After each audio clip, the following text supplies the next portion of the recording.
তোমরা তো অনেক বিচের কথা শুনেছো, কিন্তু এরকম বিচের কথা শুনেছো কি যে বিচে চোখের সামনেই জল আছে কিন্তু হঠাৎ সেই জল আর নেই?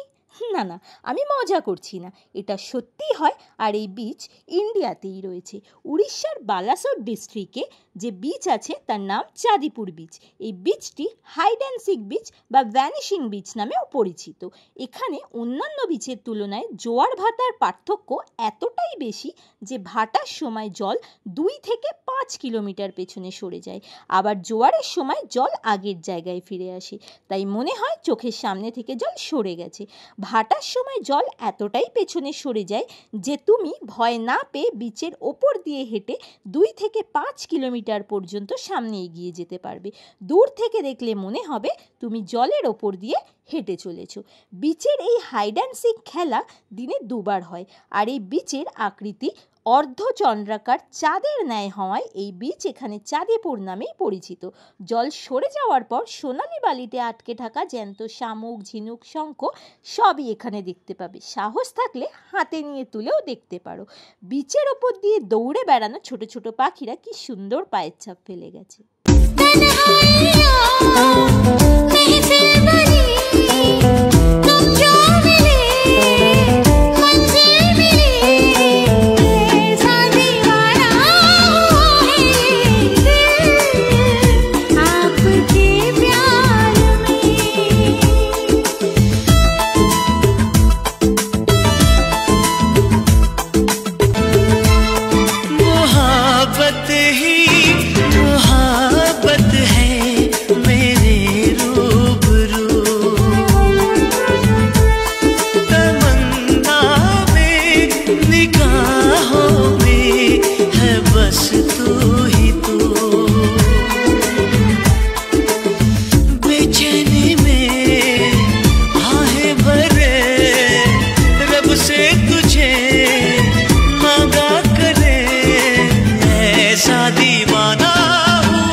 চাঁদিপুর বিচ থেকে ফিরে আমরা গেছিলাম আমাদের লাস্ট ডেস্টিনেশন চাঁদিপুর রাধাকৃষ্ণের মন্দিরে।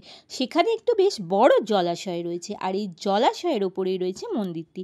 দূর থেকে দেখেই মনে হচ্ছিল মন্দিরটি ভেতর থেকে খুব সুন্দর, আর সত্যিই তাই। চলো তোমাদের মন্দিরটি ঘুরিয়ে দেখাই।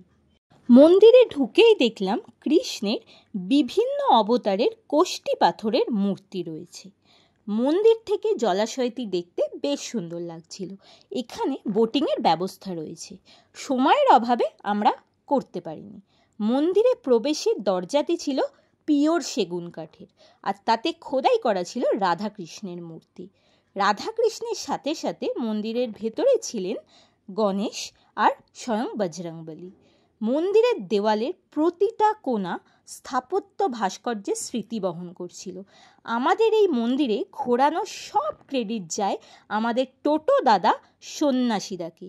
অসম্ভব ভালো একটা মানুষ। জীবনে এত জায়গায় ঘুরতে গেছি কিন্তু এরকম গাইড কখনো পাইনি। আজ জীবন মনে থাকবে ওনাকে আমাদের।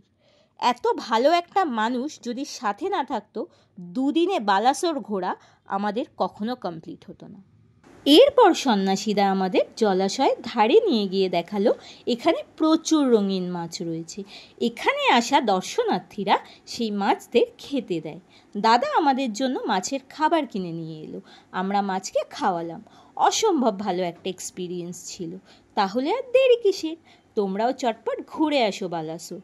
সবাই ভালো থেকো আর সকলকে ভালো রেখো।